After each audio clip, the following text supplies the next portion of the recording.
Hey y'all, it's Zach. I know it's been a little while since my first post. I've been a little busy. I was off in California for a week. Then I was applying for jobs. Now I'm in a new job, and so just getting used to my schedule. Definitely took longer than I expected it to, but should be more regular now. My videos should be posted every Friday to Saturday. I try to make them Friday. Sometimes they don't get uploaded till Saturday though. So because I went to school to be an English teacher, and because that's what I'm still applying for, I decided till I become one, I'm going to post videos for grammar, word choice, things such as that. And the one that always comes up, no matter where you look, is always who versus whom. My senior year, in a grammar class in college, people are still confusing who and whom and not knowing when to use one or the other. So I figured I'd start out my first grammar video with that. Makes sense. So who and whom is pretty simple actually. Who is a subject, whom is an object. So as long as you know what a subject and an object is, you should be good. But of course some people don't make the connection, they just don't know how to see that in their head. So I'm going to go through it with you. I'm going to give you a couple examples and even a little trick for you. And I'm even going to go over one example where I will excuse you if you confuse one for the other, because it can be a little tricky. But I'll do that at the last part of the video. So to start out with, as I said, who's a subject, whom is an object. For instance, who threw the ball? Who is the subject, so it's who. Whom threw the ball wouldn't make sense. An object can't do the action, it has to be a subject that does the verb. Now, the ball was thrown by whom. Now, you're having whom be an object, so it's whom. Now, of course, that sentence is in passive, and I will have another video on passive voice versus active voice. Most teachers will tell you passive is always wrong, and that is not correct. Passive is usually wrong. Not wrong, just not preferred. And I will go over why and why you may want to use passive in a couple instances in another video. But for an active voice example, Billy threw the ball to whom? Alright, active voice, you got Billy as the subject, threw is the verb, the ball is the direct object, to is your preposition, whom, object of the preposition. Object of the preposition, therefore you use the objective form, so it is whom.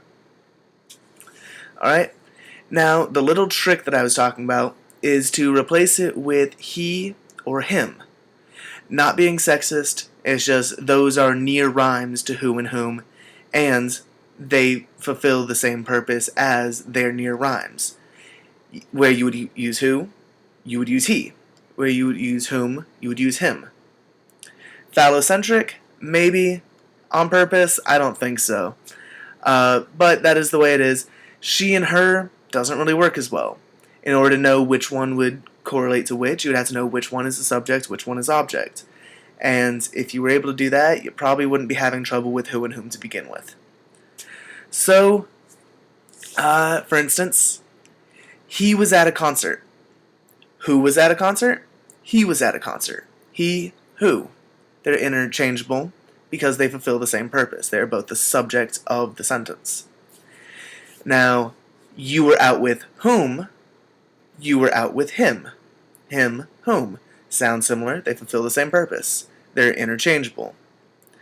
Obviously not for meaning, but for, being able to make the sentence work. They are interchangeable. So, those are the basics. Now, the more complicated one that I was talking about, where I would excuse you, I'd probably still correct you, but I wouldn't be as furious about it and probably do it off to the side, and I would definitely, I wouldn't hold it against you if you got this one incorrect. But occasionally you will have to use who, and you will be almost certain that you're supposed to use whom, because it comes directly after generally a preposition. And you're going, wait, it should be the object of a preposition. But it's working in a phrase. And in that phrase, who is the subject of the prepositional phrase. So you use the subjective form. I'll give you an example. I will give this trophy to whoever crosses the line first. Now, whoever is the subject of the prepositional phrase whoever crosses the line first. It is acting as a subject. Something has to be doing the crossing. Whoever is doing the crossing. Whoever must be a subject, therefore it is whoever, not whomever. Now, of course, if we got rid of the phrase and just used the word whomever, then you would be right. It would be the objective form. I will give this trophy to whomever. Kind of defeats the purpose of a trophy, I think, if you're just going to give it to, anyone. I guess it would brighten your day a bit. Just, oh, here's a trophy for being you at this particular space and time. But, yeah. I will give this trophy to whomever. It's acting as the object of the preposition. Therefore, to whomever. But if you have an entire prepositional phrase, to whoever crosses the line first, then you need to look at how it acts within that phrase. And in this case, it's acting as the subject.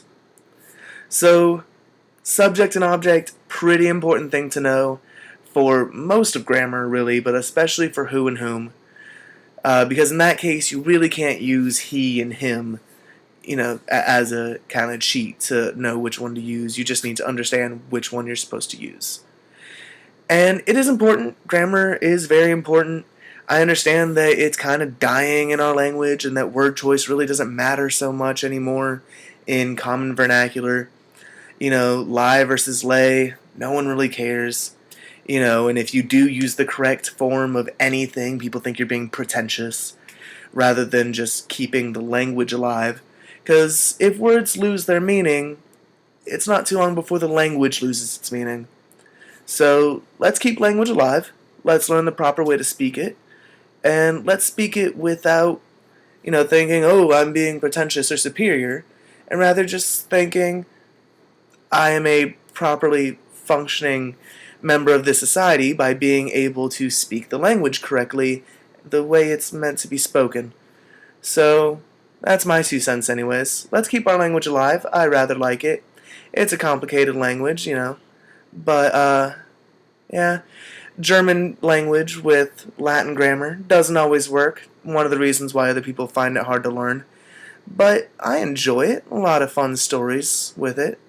And in fact, that's going to be my next video, is the origins of the English language and how it is not a Latin-based language, as everyone says, because I'm tired of hearing that. You often hear that with people studying for the SATs, and they'll go, oh, you should study Latin because English is a Latin-based language. No, English is a German-based language, and my next video will be the history of the English language to prove that. We simply take Latin grammar, which is what makes it so freaking confusing. Because the two don't really mesh quite well, which causes certain little things that don't make too much sense, like being unable to split an infinitive in English, when, by all means, it's perfectly, acceptable, I think. I went to school for 4 years to learn English, and I think it should be okay to split an infinitive. The reason it's not is because it's physically impossible to in Latin. We're not Latin. But we'll go over all that in my next video. Look forward to that. I'm going to try and have it up by Friday. Might be Saturday morning. Just depends on how my work schedule happens to play out.